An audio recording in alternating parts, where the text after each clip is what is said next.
নমস্কাৰ ফ্ৰেণ্ডছ, আজি পুনৰ আপোনালোকৰ আগত উপস্থিত হৈছোঁ 5টা কাৰেণ্ট এফেয়াৰ্ছ টপিক লৈ আৰু এই টপিকছবোৰ আহিব লগা APSC প্ৰিলিমছ 2025ৰ বাবে খুবেই ইম্পৰ্টেণ্ট হ'বলৈ গৈ আছে।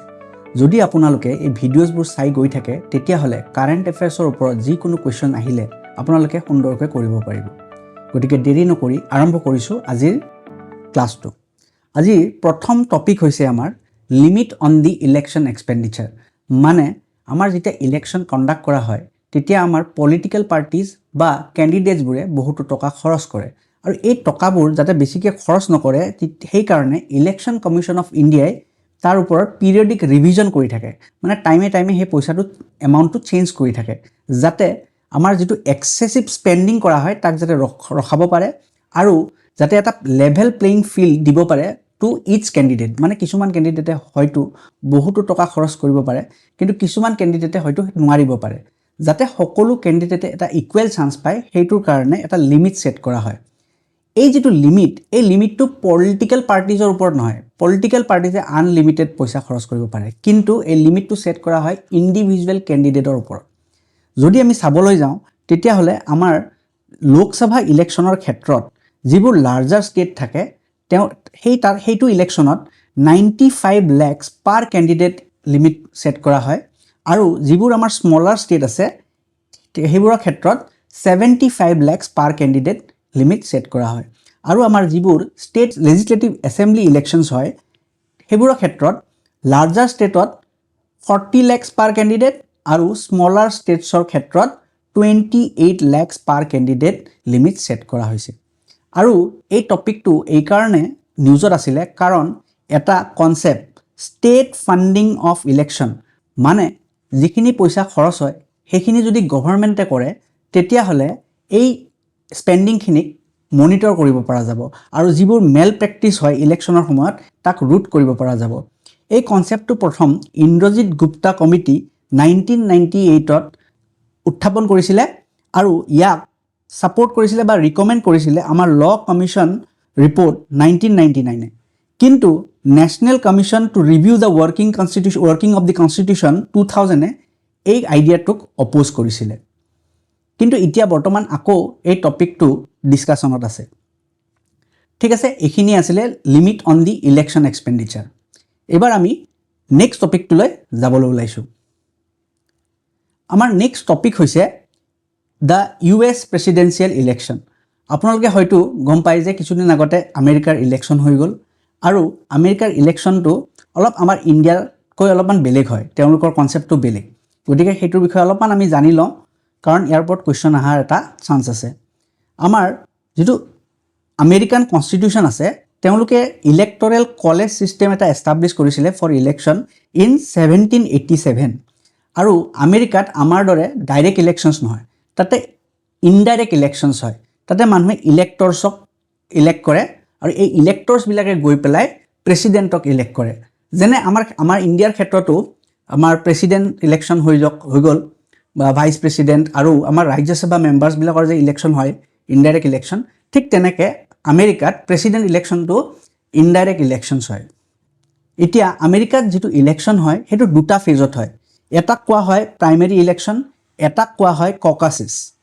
মানে ককাছেছ ইলেকশ্যনটো এনেকুৱা য'ত পলিটিকেল পাৰ্টিজবিলাকে তেওঁলোকৰ যিটো কেণ্ডিডেট থাকে প্ৰেচিডেঞ্চিয়েল কেণ্ডিডেট তেওঁক ইলেক্ট কৰে আৰু যিটো প্ৰাইমেৰী ইলেকশ্যন আছে তাতে চিটিজেন্সবোৰে ভোট কৰি পেলাই এই কেণ্ডিডেটজনক ভোট কৰি প্ৰেচিডেণ্ট ইলেক্ট কৰে। আৰু আমেৰিকাৰ ইলেকশ্যন সদায় first Tuesday of November every 4 years conduct কৰা হয়।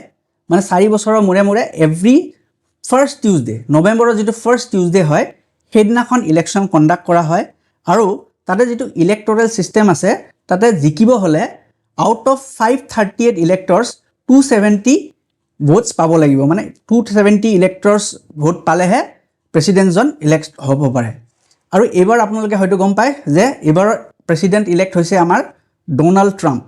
ঠিক আছে, এইটো আছিলে প্ৰেচিডেণ্ট ইলেকশ্যনৰ বিষয়ে। এইবাৰ আমি নেক্সট টপিকটো চাবলৈ লৈছোঁ।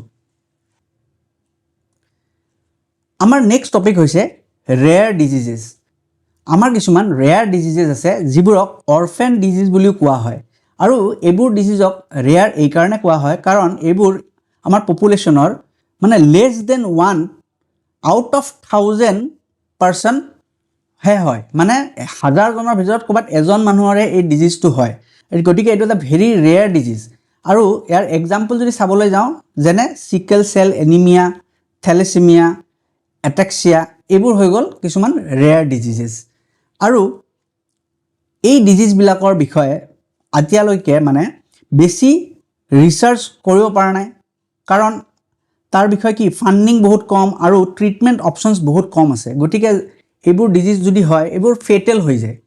সেইকাৰণে আমাৰ এটা national policy for rare diseases আমাৰ ষ্টাৰ্ট কৰা হৈছিলে ইন 2021 আৰু তাৰ মাজেৰে 50 lakh rupees for one time treatment দিয়া হৈছিলে। নেক্সট ক্ৰাউড ফাণ্ডিং মেকানিজিম এটা ষ্টাৰ্ট কৰা হৈছিলে। ক্ৰাউড ফাণ্ডিং মানে য'ত মানুহে ডনেট কৰিব পাৰে, ঠিক আছে। আৰু এটা নেশ্যনেল ৰেজিষ্ট্ৰি ষ্টাৰ্ট কৰা হৈছে ফৰ আৰ্লি ডিটেকশ্যন, মানে এই বেমাৰটো যদি আৰ্লি ডিটেক্ট কৰিব মানে আগতে ডিটেক্ট কৰি ল'ব পাৰে তেতিয়াহ'লে তাক হয়তো ট্ৰিটমেণ্ট কৰাত ইজি হৈ যায়। গতিকে সেইকাৰণে আৰ্লি ডিটেকশ্যনৰ কাৰণে এটা নেশ্যনেল ৰেজিষ্ট্ৰি ষ্টাৰ্ট কৰা হৈছিলে। আৰু তাৰ লগতে 8টা চেণ্টাৰ ফৰ এক্সিলেঞ্চ এষ্টাব্লিছ কৰা হৈছিলে এইমছ PGIMERৰ আণ্ডাৰত, আৰু তাতে ৰিচাৰ্চ আৰু ট্ৰিটমেণ্টৰ কাৰণে তেওঁলোকে কাম কৰিব পাৰে। ৰিচেণ্ট নিউজৰ মতে গভৰ্ণমেণ্টে কি কৰিছে ইণ্ডিজিনিয়াছ ৰিচাৰ্চ আৰু লাইফ ছেভিং ড্ৰাগছ বনাবলৈ চেষ্টা কৰি আছে। আৰু এইটো হৈছে আপোনালোকৰ ৰেয়াৰ ডিজিজৰ বিষয়ে। এবাৰ আমি নেক্সট টপিকটো চাবলৈ লৈছোঁ। আমাৰ নেক্সট টপিক হৈছে পপুলেশ্যন কণ্ট্ৰল ইন চাইনা। আপোনালোকে জানে যে চাইনা সকলোতকৈ পপুলেটেড কাণ্ট্ৰি আছিলে, কিন্তু বৰ্তমান ইণ্ডিয়াই চাইনাক অভাৰটেক কৰি গৈছে। এতিয়া চাইনাই এই পপুলেশ্যন কেনেকৈ কণ্ট্ৰল কৰিলে তাৰ কাৰণে কিছুমান পলিচিছ তেওঁলোকে উলিয়াইছিলে। প্ৰথম পলিচি আছিলে তেওঁলোকৰ ওৱান চাইল্ড পলিচি, যিটো 1980ৰ পৰা 2016লৈ ইমপ্লিমেণ্ট কৰিছিলে। আৰু তাতে এটা ষ্ট্ৰিক্ট ৰেগুলেশ্যন আছিলে মানে টু কণ্ট্ৰল দ্য পপুলেশ্যন, মানে ওৱান চাইল্ড, অকল এটা ল'ৰা ছোৱালীহে জন্ম দিব পাৰিব। নেক্সট আফটাৰ 2016 টিল 2021 তেওঁলোকে 2 চাইল্ড পলিচি ষ্টাৰ্ট কৰিলে, মানে দুটা ল'ৰা ছোৱালী জন্ম দিব পাৰে। আৰু তাৰপিছত আফটাৰ 2021 অনৱাৰ্ডছ তেওঁলোকে 3 চাইল্ড পলিচি ষ্টাৰ্ট কৰিছে। তেওঁলোকে বঢ়াই কিয় গৈ আছে এইটো আমি ডিছকাছ কৰিব লাগিব। এইটো চাইনা এইকাৰণে কৰিব লগা হ'ল কাৰণ চাইনাত যিটো য়াং এজ পপুলেশ্যন আছে সেইটো লাহে লাহে কমি গৈ আছে, আৰু যিটো এজেড পপুলেশ্যন আছে সেইটো বাঢ়ি গৈ আছে। এইটো এইকাৰণে হৈছে কাৰণ বৰ্তমান চাইনাৰ যিটো ফাৰ্টিলিটি ৰেট সেইটো মাত্ৰ 1.7, আৰু যিটো ৰিপ্লেচমেণ্ট লেভেল ৰেট বুলি কোৱা হয় 2.1, মানে 2.1 যদি ৰিপ্লেচমেণ্ট ৰেট যিটো থাকে সেইটো যদি হয় তেতিয়াহ'লে আমাৰ পপুলেশ্যন ষ্টেগনেণ্ট হৈ যায়। এখন কাণ্ট্ৰিৰ পপুলেশ্যন মানে না বাঢ়ে না কমে। কিন্তু তাতকৈও যদি আপোনাৰ কমি গৈছে 1.7 হৈ গৈছে, মানে লাহে লাহে কি হৈছে সেইখন দেশৰ পপুলেশ্যন কমিব ধৰিছে। আৰু যদি নতুনকৈ শিশু জন্ম নাপায় তেতিয়াহ'লে কি হ'ব যে য়াং এজ যিখিনি পপুলেশ্যন সেইটো কমি যাব আৰু লাহে লাহে বুঢ়া মানুহখিনি বাঢ়ি যাব। আৰু যেতিয়া এজেড পপুলেশ্যন বাঢ়ি যায় তেতিয়া কি হৈ যাব এজেড পপুলেশ্যনখিনি আল্টিমেটলি তেওঁলোকে কোনোতো এটা প্ৰডাক্টিভ কামটো কৰিব নোৱাৰিব এটা এজৰ পিছত। সেইকাৰণে কি হৈ যাব আল্টিমেটলি বাৰ্ডেন বাঢ়ি যাব। সেইটোৰ কাৰণে চাইনাই কি কৰিব লগা হৈছে এতিয়া লাহে লাহে 1 চাইল্ড দেন 2 চাইল্ড এতিয়া 3 চাইল্ড পলিচি আনিব লগা হৈছে। যদি আমি চাওঁ তেতিয়াহ'লে ইণ্ডিয়াৰ বৰ্তমান যিটো টোটেল ফাৰ্টিলিটি ৰেট হৈছে সেইটো হৈছে 2, মানে ইণ্ডিয়াৰো ৰিপ্লেচমেণ্ট ৰেটতকৈ অলপ কম। তাৰ মানে এইটোৱে মিন কৰিছে যে ইণ্ডিয়াৰ যিটো আগতে পপুলেশ্যনটো বাঢ়ি গৈ আছিলে এতিয়া লাহে লাহে এইটো কমিব ধৰিছে, আৰু এটা সময়ত হয়তো ইণ্ডিয়াৰ পপুলেশ্যনটো কণ্ট্ৰলত আহিব।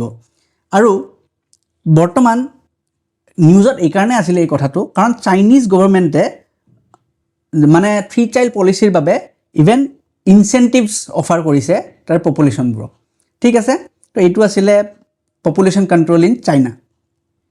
এতিয়া আমাৰ নেক্সট আৰু শেষৰটি টপিক হৈছে এণ্টি ডিফেকশ্যন ল'। আপোনালোকে হয়তো এণ্টি ডিফেকশ্যন ল'ৰ কথা শুনিছে। ডিফেকশ্যন মানে হৈছে যেতিয়া ইলিগেলি এজন পলিটিকেল পাৰ্টিৰ মেম্বাৰে আন এটা পলিটিকেল পাৰ্টিলৈ গুচি যায় তেতিয়া সেইটোকে আমি ডিফেকশ্যন বুলি কওঁ।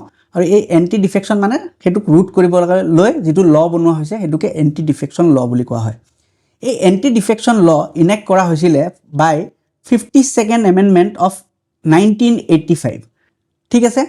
আৰু টু এনচিয়ৰ কি stability and discouraging the legislators from switching parties for personal gains মানে এই যিবোৰ পলিটিকেল পাৰ্টিজ মেম্বাৰ থাকে কেতিয়াবা এইটো পাৰ্টিত থাকে কেতিয়াবা সেইটো পাৰ্টিত আপোনালোকে আয়াৰাম গেয়াৰাম বুলি এটা কথা শুনিছিলে যে এজন এমপিয়ে অলপ সময়ৰ ভিতৰতে বহুতটা পাৰ্টি চেঞ্জ কৰি দিছে তেনেকুৱা আপোনালোকে হয়তো সেইটো ষ্টৰিটো জানে সেইটো আমি নাযাওঁ এতিয়া এই যে এণ্টি ডিফেকশ্যন ল আছে সেইটো আমাৰ 10th শিডিউল অফ দি কনষ্টিটিউশ্যনৰ আণ্ডাৰত অন্তৰ্ভুক্ত আৰু ডিছকুৱালিফিকেশ্যন কণ্ডিশ্যনছবিলাক যদি আমি চাব যাওঁ তেতিয়াহ'লে কি কি আছে সেইখিনি আমি জানি ল'ব লাগিব যে if a legislator voluntarily gives up the party membership second হৈছে if they vote against party directives মানে পাৰ্টিৰ যিটো ডিচিশ্যন তাৰ এগেইনষ্টত যদি ভোট দি দিয়ে দেন যদি ইণ্ডিপেণ্ডেণ্ট মেম্বাৰ জইনছ আ পাৰ্টি আফটাৰ ইলেকশ্যন মানে ইণ্ডিপেণ্ডেণ্ট হৈ পেলাই আপুনি ইলেকশ্যন কণ্টেষ্ট কৰিলে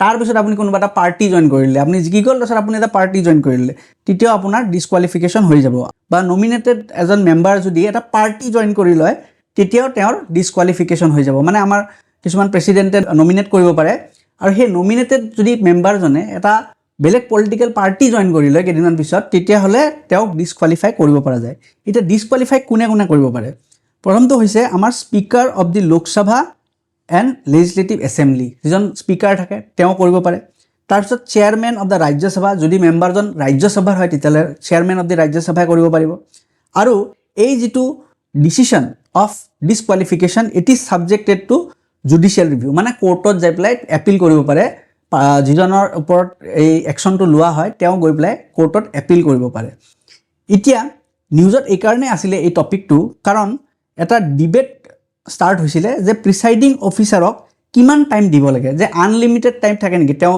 ডিচাইড কৰিবৰ কাৰণে যে এজন পাৰ্চন ডিছকুৱালিফাই হ'ব লাগে নে নালাগে সেই কথাটো ডিচাইড কৰিবৰ কাৰণে প্ৰিচাইডিং অফিচাৰ মানে স্পীকাৰ অফ দি লোকসভা হ'ব পাৰে বা চেয়াৰমেন অফ দি ৰাজ্যসভা হ'ব পাৰে তেওঁক আনলিমিটেড টাইম দিব লাগে নে এটা লিমিটেড টাইম দিব লাগে সেইটোৰ ওপৰত এটা ডিবেট এণ্ড ডিছকাশ্যন আছিলে তো এইটো সেইকাৰণে ইম্পৰ্টেণ্ট টপিক গতিকে আজি এইকেইটাই টপিক আছিলে আশা কৰোঁ আপোনালোকে বুজি পাইছে আৰু যদি আপোনালোকে ভিডিঅ'টো চাই ভাল পাইছে তেতিয়াহ'লে লাইক শ্বেয়াৰ আৰু কমেণ্ট কৰিব আৰু আগলৈকে চাই থাকিব এনেকুৱা কৰি আৰু টপিক আহি থাকিব এভৰিডে আমি 5টা টপিক কৰি চাবলৈ ট্ৰাই কৰিম যাতে আহিব লগা APSC এক্সামত আমি সকলো এনচাৰ্ছ আৰামছে কৰিব পাৰোঁ